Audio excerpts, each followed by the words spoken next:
اسلام دا نفاذ دا دومره ګران کار دی چې د حد نشته. مو خلکو کینو بس صرف په میډیا باندې چې مولوي صاحب اسلام نافذ کړي، اسلام نافذ کړي. اسلام نفاذ ډېر بې انتهایي مشکل کار دی. د اسلام نفاذ بې انتهایي مشکل کار دی. دومره مشکل کار دی که د اسلام د نفاذ آواز مونږ علما کرامو ولګو کیدای شي تاسو خلک بیا جومات ته مونږ هم نه راځئ. د اسلام نفاذ څه غواړي؟ د اسلام نفاذ قرباني غواړي. د اسلام نفاذ شهدا غواړي. د اسلام نفاذ خپل ښځې پر ښودل غواړي.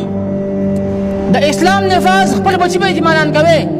دا به نه زما د بچي به څه کېږي څنګه چې صحابو کړي وو. د اسلام نفاذ مجاهدین غواړي، باجان نه غواړي، نه باجي غواړي. د اسلام نفاذ مجاهدین غواړي. د اسلام نفاذ مجاهدو والا خلق غواړي. د اسلام نفاذ یو ډول جدوجهد غواړي.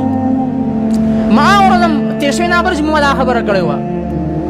مې راګې دا خلک دې راشي چې کوم خلک د اسلام د نفاذ نارې لګي کېدې نه دې ځای کې به خبر وکړو، جرګه به وکړو او دا به ووایو چې نن پس په ډاګې کې جمهوریت ختم. نه به چاله ووټ ورکوو، نه به ووټران راځي، نه به امپیګان راځي.